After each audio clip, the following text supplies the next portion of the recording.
The arrows fell like rain.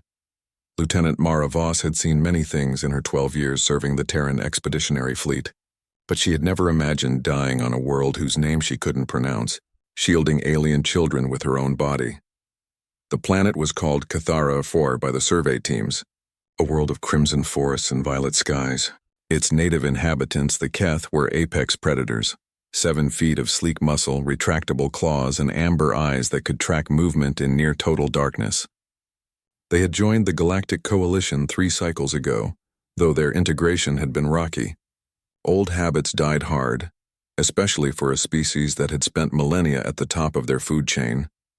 Mara had been assigned as a cultural liaison, a glorified babysitter for the diplomatic mission. It was supposed to be easy duty, a vacation even. Then the separatists attacked. The tribal faction called themselves the Blood Roar. Keth, who rejected the coalition, who saw the alliance with soft-skinned aliens as a betrayal of their predatory nature. They had struck during the festival of First Hunt, when Keth younglings underwent their coming-of-age trials in the deep forests. Mara had been touring the ceremonial grounds with Ambassador Threkin when the first screams echoed through the trees. The Blood Roar warriors emerged from the crimson undergrowth like shadows given form, their traditional weapons drawn. They weren't interested in negotiation. They wanted to send a message written in blood. The ambassador's security detail formed a perimeter, but it collapsed within minutes. The Blood Roar knew these forests, knew every path and hollow. Mara found herself separated from the main group, running through unfamiliar terrain with her sidearm nearly depleted, and her comm unit shattered against a tree trunk. That's when she heard the whimpering. 3 Keth cubs huddled in a shallow ravine, their hunting leathers torn and faces streaked with fear scent. The youngest couldn't have been more than 5 cycles old, barely old enough to walk upright. Their guide had fallen to Blood Roar arrows, and now they were alone, prey animals in the bodies of predators. The eldest cub, Terran, bared his juvenile fangs at Mara's approach. His claws extended instinctively, though they were still blunt and harmless. "Stay back, alien," he hissed in broken galactic common. Mara raised her empty hands. "I'm not going to hurt you. We don't need your protection, soft skin. We are Keth, we are hunters.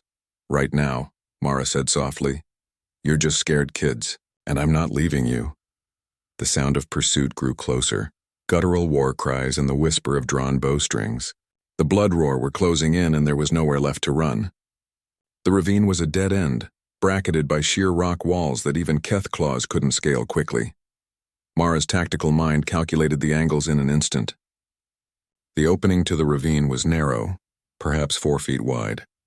If she positioned herself there, she could block it. Not forever, but maybe long enough. She moved to the gap and turned to face the cubs. Taran's amber eyes were wide with confusion. "What are you doing?" "Get behind me, all 3 of you. Press yourselves against the back wall and don't move no matter what happens, but now!" The cubs scrambled to obey, something in Mara's voice triggering their instinct to follow pack hierarchy. She spread her arms wide, bracing herself in the narrow opening. Her body armor would help, but it was designed for energy weapons, not primitive projectiles. The ceramic plates would stop some arrows. Not all. The Blood Roar warriors appeared at the ravine's edge like vengeful ghosts. There were 8 of them, their fur marked with ceremonial scars and their eyes burning with righteous fury. They saw Mara immediately, a single human blocking their path to the traitor cubs who had been corrupted by alien ways.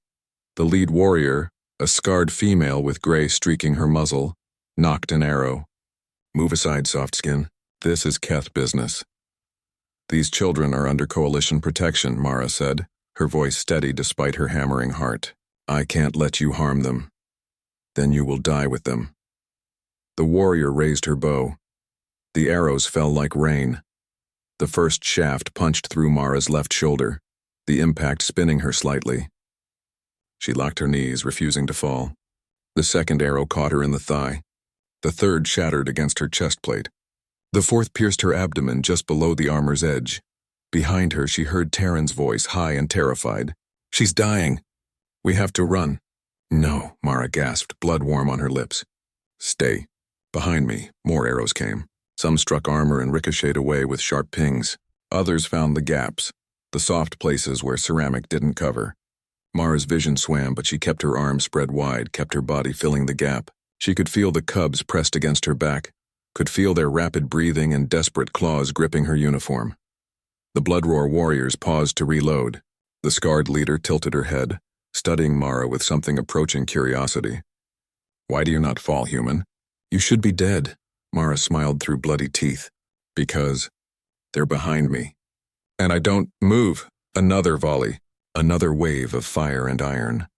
Mara's legs finally buckled and she collapsed to her knees, but she kept her body wedged in the gap. Her arms felt like lead weights, but she kept them extended. Every arrow that struck her was one that didn't reach the cubs. Somewhere distant, she heard the whine of coalition dropships, reinforcements. But they were so far away, and everything was going dark at the edges. The last thing she heard before unconsciousness took her was Terran's voice. No longer afraid, but filled with something like awe. She didn't move. The human didn't move. Mara woke 3 days later in a medical bay, her body more synthetic tissue than original biology. The doctors said she'd received 43 arrow wounds. 17 should have been fatal, but she'd survived. When she was finally strong enough for visitors, Terran came. He was flanked by his parents, high-ranking coalition diplomats, but he approached her bedside alone. In his hands, he carried something wrapped in crimson cloth. "My people have a saying," Terran said quietly, "that true strength is not in the hunt but in the stand. You taught me this, Lieutenant Voss." He unwrapped the cloth, revealing a ceremonial blade. "Among the Keth, we honor those who protect the pack above themselves. You are no longer soft skin or alien to us." He placed the blade in her hands and bowed, his forehead nearly touching the sheets. "You are Vothmar, mother of the brave, and you will always have the protection of Clan Terran." Mara looked at the blade, then at the young Keth whose life she'd saved. She thought about the arrows, about the pain, about the choice she'd made to stand when falling would have been easier. "I just did what anyone would do," she said softly. Terran's amber eyes met hers, ancient and knowing, despite his youth.